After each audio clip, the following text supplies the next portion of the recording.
प्यारे बच्चों, आज हम लोग हाइड्रोक्लोरिक एसिड के बारे में पढ़ेंगे।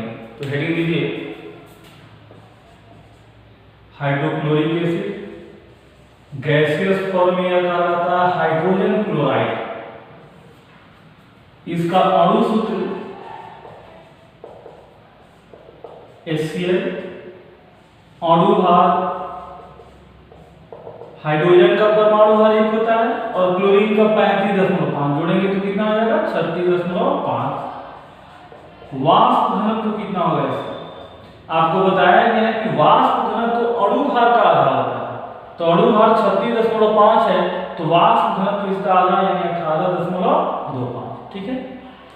सबसे पहले इसको बनाया था ग्लोबर नामक वैज्ञानिक ने। सबसे पहले ग्लोबर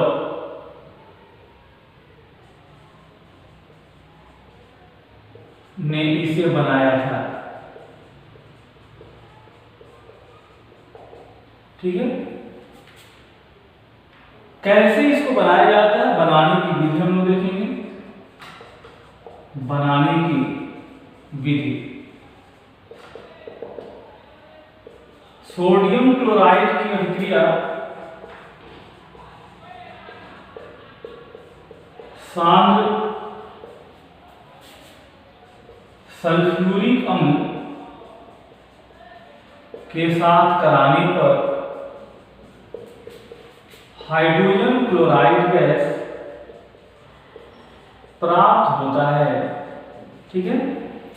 सोडियम क्लोराइड की अभिक्रिया, सोडियम क्लोराइड NaCl हो गया, सांद्र सल्फ्यूरिक अम्ल के साथ कराते हैं तो बन जाता है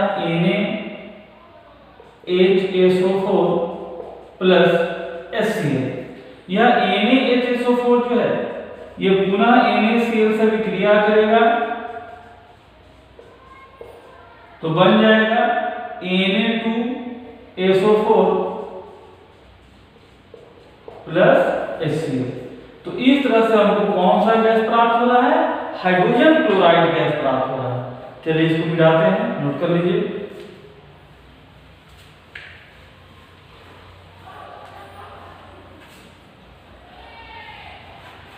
अब जब हाइड्रोजन क्लोराइड गैस इस रिएक्शन से प्राप्त होता है तो हो सकता है उसमें कुछ नमी रह गई हो, मॉइस्चर रह गया हो। तो नमी को दूर करने के लिए हाइड्रोजन क्लोराइड गैस को सल्फ्यूरिक अम्ल, सांद्र सल्फ्यूरिक अम्ल से प्रोवाइड करते हैं। सांद्र सल्फ्यूरिक अम्ल जो होता है वह आर्द्रताग्राही होता है, हाइग्रोस्कोपिक होता है। वह किसी पदार्थ से नमी को अवशोषित कर लेता है। तो सांद्र सल्फ्यूरिक अम्ल से जब हाइड्रोजन क्लोराइड गैस को पास कराते हैं तो सांद्र सल्फ्यूरिक अम्ल हाइड्रोजन क्लोराइड गैस से नमी को अवशोषित कर लेता है और उसको शुष्क बना देता है। तो चलिए इसको नोट करके लिख लेते हैं। HCl गैस को शुष्क बनाने के लिए इसे सांद्र सल्फ्यूरिक अम्ल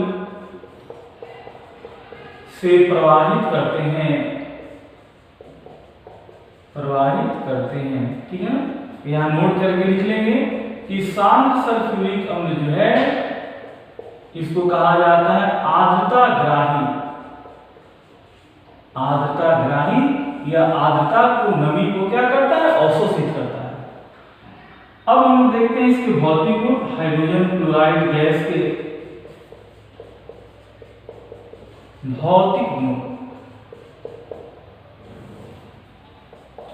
यह रंगहीन गैस है। इसमें कोई रंग नहीं होता है, कलरलेस होता है। यह तीक्ष्ण गंध वाली गैस है। ठीक है। यह हवा से हल्का होगा कि भारी। तो इसका वाष्प घनत्व 18.25 अभी हम लोग देखे थे। वाष्प घनत्व अणु भार का आधा होता है। और आपको बताया गया है कि यदि किसी गैस का वाष्प घनत्व 14.4 से कम होगा तो हवा से हल्की होगी और 14.4 से अधिक होगा तो हवा से भारी होगी। तो इसका 18.25 है यानी 14.4 4 से अधिक है तो यह हवा से क्या होगा, भारी होगा। तो यह हवा से भारी होती है, ठीक है। यह जल में घुलनशील होती है, यह जल में घुलनशील होती है। और हाइड्रोजन क्लोराइड गैस को जब जल में घोल देते हैं तो इसी का जलीय विलयन हाइड्रोक्लोरिक एसिड कहलाता है। यानी इसको नोट करके लिख सकते हैं, हाइड्रोजन क्लोराइड गैस का जलीय विलयन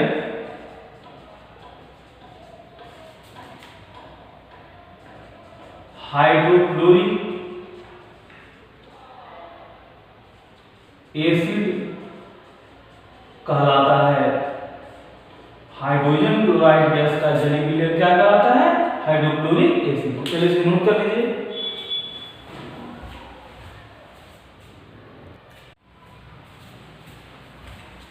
अब हम देखते हैं हाइड्रोक्लोरिक अम्ल के रासायनिक गुण। इसमें पहला अम्लीय गुण। हाइड्रोक्लोरिक अम्ल प्रबल अम्ल की तरह व्यवहार करता है। यह जलीय विलयन में हाइड्रोनियम आयन देता है, हाइड्रोनियम आयन देता है, ठीक है ना। देखिए HCl हो गया, जलीय विलयन जल H2 हो गया, इसमें यह H3O plus Cl minus. H3O plus को कहते हैं हाइड्रोनियम आयन।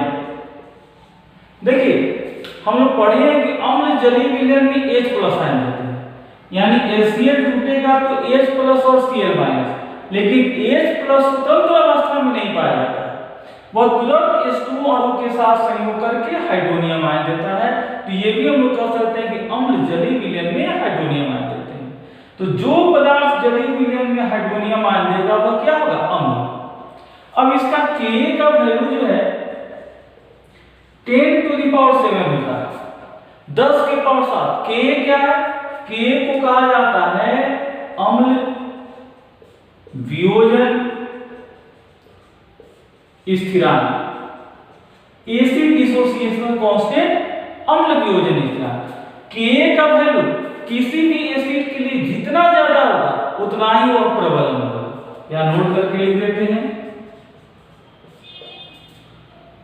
Ka का अधिक मान यह दर्शाता है कि अम्ल प्रबल है, अम्ल प्रबल है, ठीक है ना।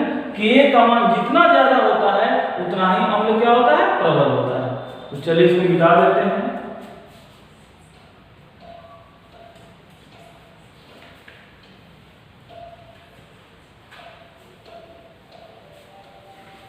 अब अम्ल है तो यह भस्म के साथ अभिक्रिया करके क्या देगा, लवण तथा जल।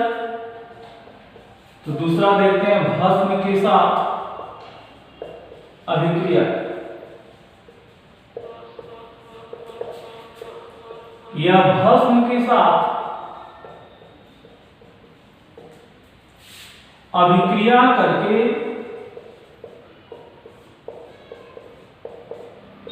क्लोराइड लवण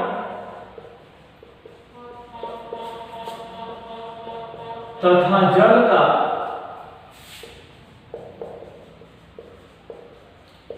निर्माण करता है। जैसे देखिए सोडियम हाइड्रोक्साइड HCl से रिएक्शन करेगा NaCl प्लस H2। उसी तरह मानिए कैल्शियम हाइड्रोक्साइड का HCl से रिएक्शन कराएंगे CaCl2 प्लस H2। इसको बैलेंस कर लेते हैं, यहाँ 2 लगा दिए, 2 हो गया CaCl2 2H2, ठीक है ना। तो ये हो गया भस्म। धातुओं के हाइड्रोक्साइड क्या होते हैं, बेस होते हैं। तो धातु के हाइड्रोक्साइड बेस हो गए और ये एसिड हो गया, रिएक्शन करके साल्ट और वाटर बन गया। ठीक है ना। नेक्स्ट देखते हैं धातु के कार्बोनेट तथा बाइकार्बोनेट के साथ अभिक्रिया हाइड्रोक्लोरिक अम्ल की अभिक्रिया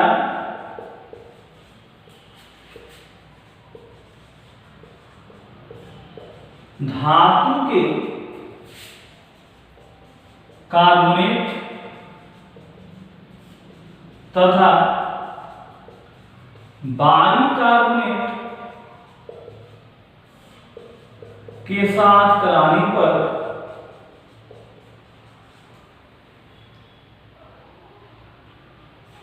क्लोराइड लवण जल तथा कार्बन डाइऑक्साइड गैस प्राप्त होते हैं। देखते हैं रिएक्शन।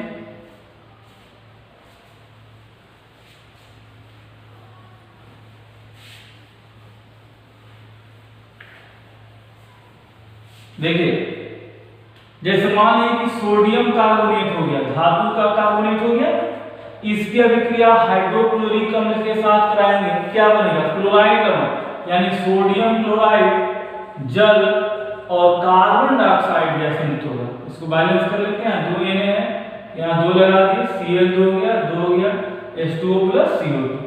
उसी तरह सोडियम बाइकार्बोनेट यदि है, NaSCO3 क्या हो गया? सोडियम बाइकार्बोनेट, इसकी अभिक्रिया हाइड्रोक्लोरिक अम्ल के साथ कराएंगे, NaCl plus H2O plus CO2। देखिए ध्यान दीजिए, किसी भी धातु का कार्बोनेट या बाइकार्बोनेट हो, इसकी अभिक्रिया यदि अम्ल के साथ कराते हैं, कोई भी अम्ल हो, यहाँ पर हाइड्रोक्लोरिक अम्ल की जगह कोई भी अम्ल, सल्फ्यूरिक अम्ल, नाइट्रिक अम्ल, कोई भी अम्ल हो, तो हमेशा बनेगा लवण जल और कार्बन डाइऑक्साइड गैस मुक्त होगा। इसको याद रखिएगा, यह एक तरह से ट्रिक है रिएक्शन लिखने के लिए, ठीक है ना। किसी भी धातु का कार्बोनेट या बाइकार्बोनेट हो, किसी भी अम्ल के साथ अभिक्रिया, जनरली हाइड्रोक्लोरिक अम्ल, सल्फ्यूरिक अम्ल, नाइट्रिक अम्ल, जो भी खनिज अम्ल हैं उनके साथ कराएंगे तो लवण बनेगा, जल बनेगा और हमेशा कौन सा गैस निकलता है? Carbon dioxide. तो चलिए मिटाते हैं, नोट कर लीजिए।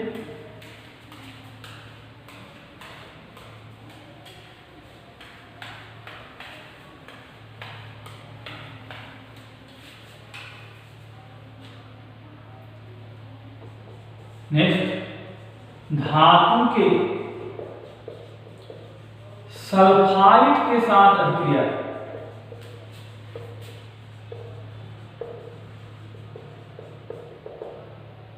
हाइड्रोक्लोरिक अम्ल की अभिक्रिया धातु के सल्फाइड के साथ कराने पर लवण जल तथा सल्फर डाइऑक्साइड गैस मुक्त होते हैं। देखिए जैसे सोडियम सल्फाइड हो गया, इसकी अभिक्रिया हाइड्रोक्लोरिक अम्ल के साथ कराएंगे तो NaCl plus H2O plus SO2 gas निकलेगा। बैलेंस कर लेते हैं। तो किसी भी धातु का सल्फाइड है, ये नोट कर लेंगे, धातु का यदि सल्फाइड है और इसकी अभिक्रिया किसी भी एसिड यानी अम्ल के साथ कराएंगे तो हमेशा बनेगा लवण जल और सल्फर डाइऑक्साइड गैस मुक्त होगा। ये एक तरह से रिएक्शन लिखने के लिए ट्रिक होगी, ठीक है ना। किसी भी धातु का सल्फाइड, सोडियम सल्फाइड लिए हैं, पोटेशियम सल्फाइड भी लेंगे, कैल्शियम सल्फाइड भी लेंगे, किसी भी धातु का सल्फाइड लेंगे किसी भी अम्ल से विक्रिया कराएंगे, चाहे हाइड्रोक्लोरिक अम्ल हो, सल्फ्यूरिक अम्ल हो, तो यहाँ हमेशा कौन सा गैस उत्पन्न होगा? Sulphur dioxide. तो चलिए इसको नोट कर लीजिए, जाते हैं।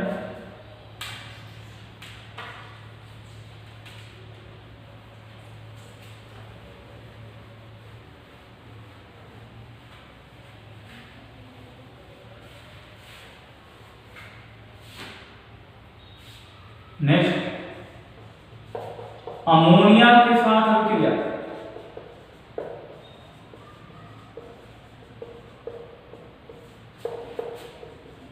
अमोनिया की अभिक्रिया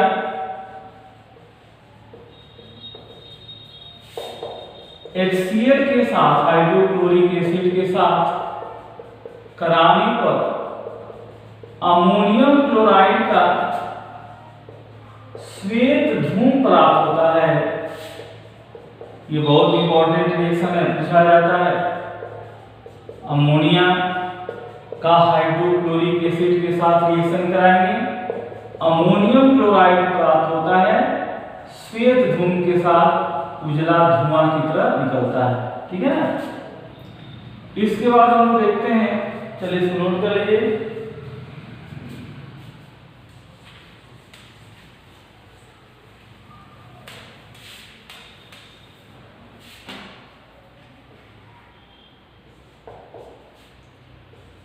अम्लराज का निर्माण।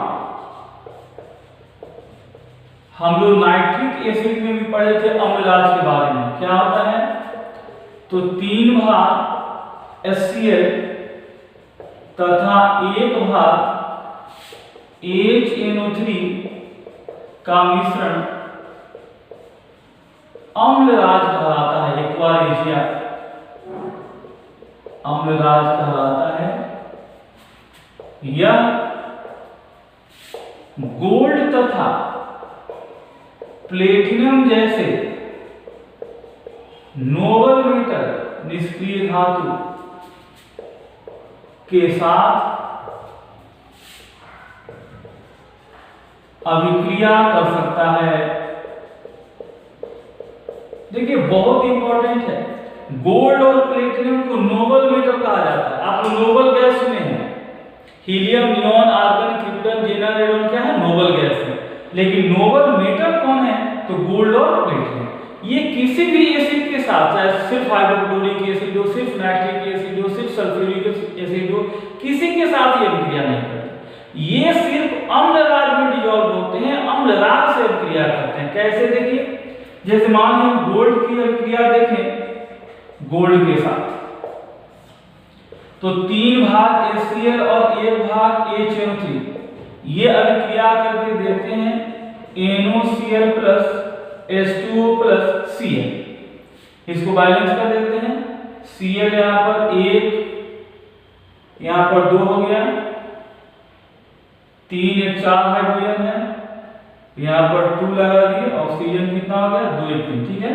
अब ये जो नवजात क्लोरीन मिल रहा है, यह नवजात क्लोरीन गोल्ड के साथ अभिक्रिया करेगा और दे देगा AuCl3 ऑरिक क्लोराइड। नवजात को हम इस तरह से दर्शाते हैं। अब यह AuCl3 जो है, यह HCl में डिसॉल्व होकर के HAuCl4 इसका नाम है क्लोरो ऑरिक एसिड देता है। ठीक है ना? वहीं यदि प्लेटिनम के साथ अभिक्रिया देखी जाए, तो प्लेटिनम के साथ ही ऊपर वाला अभिक्रिया सेम, 3 भाग HCl और 1 भाग HNO3 मिल करके NOCl प्लस H2O प्लस नवजात क्लोरीन देते हैं। यह नवजात क्लोरीन प्लेटिनम से संयोग करके प्लेटिनम क्लोराइड बनाता है और यह प्लेटिनम क्लोराइड हाइड्रोक्लोरिक एसिड में डिसॉल्व करके H2PtCl6 क्लोरोप्लेटिनिक एसिड देता है। तो इस तरह से गोल्ड और प्लेटिनम सिर्फ अम्लराज में घुलते हैं, किसी भी अम्ल में नहीं घुलते हैं, सिर्फ अम्लराज में। और अम्लराज क्या होता है? तो 3 भाग HCl और 1 भाग HNO3 का मिश्रण। तो इसको नोट कर लीजिए।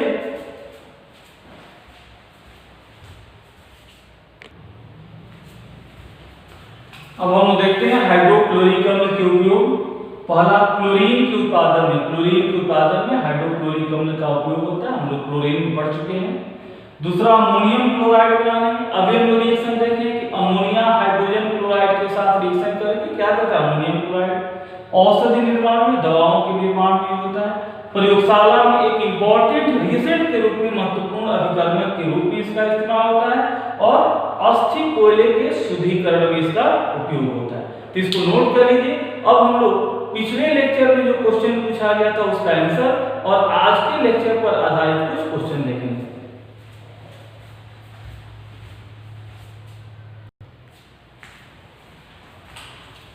तो ये पिछले लेक्चर पी ब्लॉक 34 में जो क्वेश्चन पूछे गए थे उसके आंसर है। फर्स्ट का ए, सेकंड का बी, थर्ड का बी, फर्स्ट का ए, सेकंड का ए, थर्ड का बी एंड फोर्थ का बी। आज का जो लेक्चर है hydrofluoric acid, hydrogen chloride gas, उस पर आधारित के कुछ क्वेश्चन पूछे गए हैं। ये 4 क्वेश्चन दिए जा रहे हैं, आप लोग इसको पढ़ करके नोट्स बना करके और ये जो क्वेश्चन पूछे गए हैं इसका आंसर कमेंट बॉक्स में जरूर डालेंगे। यदि चैनल को अभी तक सब्सक्राइब नहीं किया हो तो चैनल को जरूर सब्सक्राइब कर लें। Thank you.